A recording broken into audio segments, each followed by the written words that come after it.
When I was first introduced to do something like this, maybe 500 people, 1,000 people, I literally would come in the room, and as gifted and as talented as I was, even though I belonged and I had everything I needed to do, I would walk in the room and feel like I don't belong in this room. I remember, same gift, the videos had already been out, my numbers were great, and I would come in rooms and go, or like that room, like I go to a high school, like boom, I go to a youth detention center, boom, I go to a prison, boom.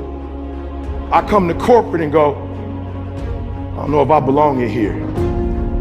Everybody in the room don't look like me. They don't come from where I come from. I don't know if I belong here, and I'll never forget. And I started talking to Les, and I started naming like, yo, you, Les Brown, this person, #1 in the world. He said, don't you ever say that again. I said, don't say what? He said, you the best in the world right now.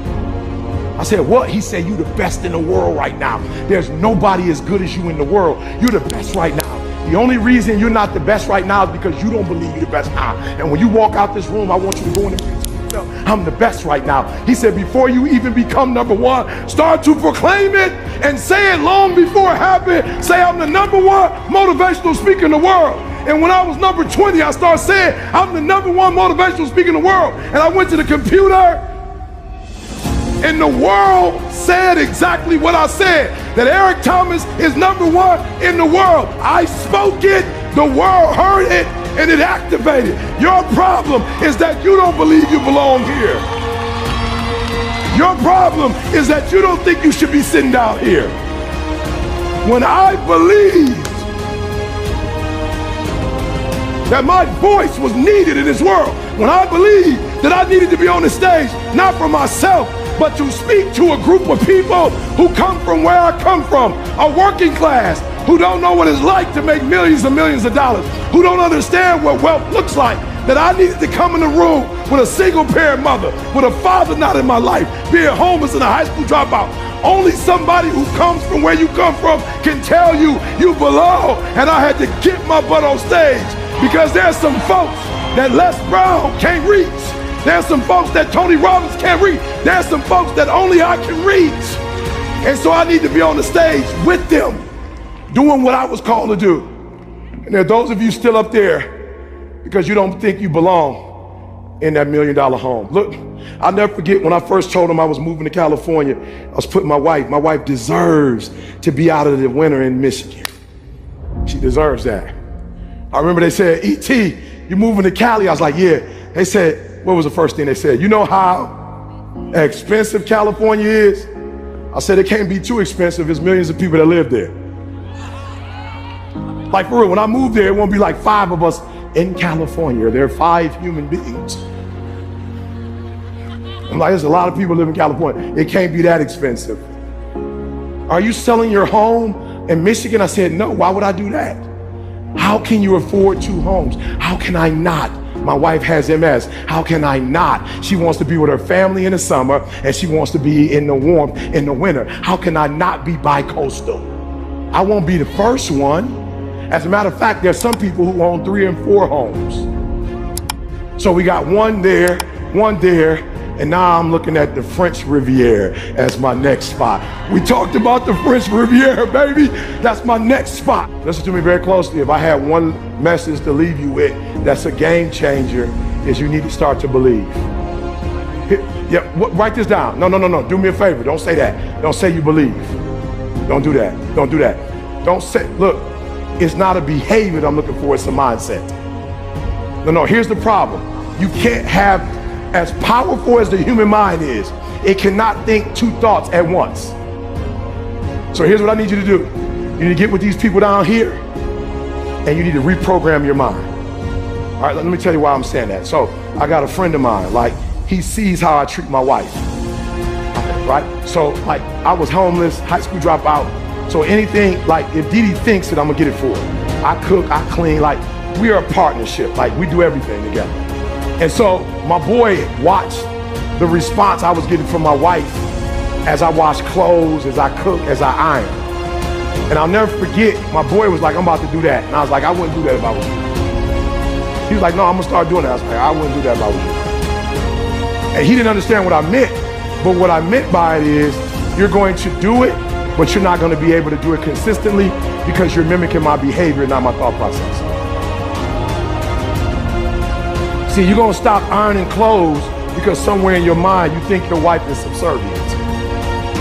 See, somewhere in your mind you think your wife was born to take care of your needs. I'm not saying there's nothing wrong with that. I'm just telling you, you can't do what I do with that mindset. Like, you can't believe, because so now you're going to start ironing clothes, and the people in your culture are going to say, what are you ironing clothes for? That's a woman's job. See, I don't have a problem when people tell me. I'll never forget, I was on the floor in an apartment we had, and I was mopping the floor on my knees, and my boy came in and was like, what are you doing? I was like, I'm mopping the floor. You ain't never seen nobody wipe the floor. He was like, not on your hands and knees. I was like, yeah, my wife is a neat freak, so I got to get on my hands and whatever. He was like, yo, bro, you whipped. I was like, you ain't know that? What, you trying to embarrass me? You just found out I was whipped, bro? He was like, yeah, you whipped. I was like, I see that as a compliment. Whipped. Bruh, when I was homeless and living in abandoned buildings, my girl would sneak me into her crib. When I didn't have a job, she would give me her allowance at 15. When I went to college, she was the one that said, go get your GED and follow me to college or I'm breaking up with you. When I started my speaking career, she was the one that got her job first as a nurse, and we had health insurance, and the first house we bought, my credit was so messed up, she couldn't even take my last name. She bought the first house with her credit. What do you mean about? Yeah, I'm whipped and loving it. I'm about to buy me a shirt that said whipped. So you ain't even gotta ask me. Are you hearing what I'm saying? I worship the ground she walks on because she been there for me since day one. So you can't mimic what I'm doing if you don't think like I think. I look at my wife as a queen. You look at your wife as your servant. There's nothing wrong with that.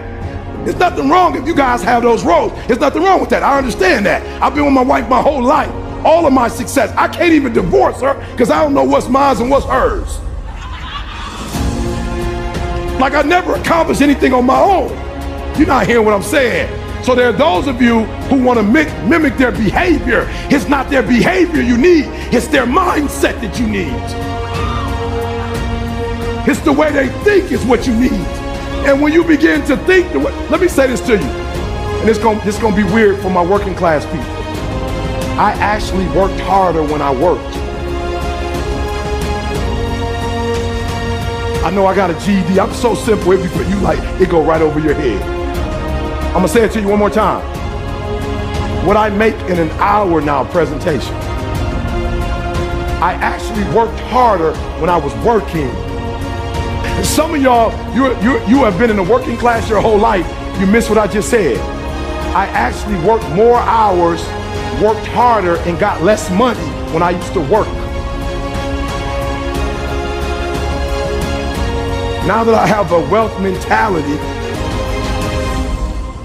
I just had a promoter call me to do some stuff in another country and was like a couple hundred, and I'm like, I'm good, bro. And he was like, no, did you hear how much I said? My man couldn't believe I was telling him no. He was like, how can you say no to 200,000? I said, because I'm an ATM machine, I'm wealth. I don't work for money, I think up money. Okay, I'm gonna say it one more time. I don't work for money, I think of ideas and make money.